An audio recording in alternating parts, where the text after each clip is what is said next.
फेरि पनि तपाईहरु सबैजनालाई जय मसी।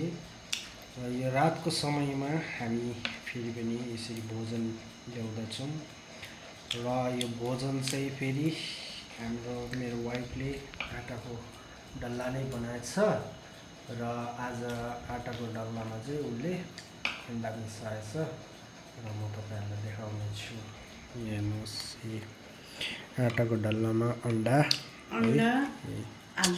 आलु हो र यहाँ छ स्प्राइट। यो के हो खोला त यो चाहिँ माथिबाट दिदीले दिएको अघि डल्ले खोर्सानी र है अति नै मिठो बनाउँछ है मेरो वाइफले चाहिँ यो डल्ला हुन्छ।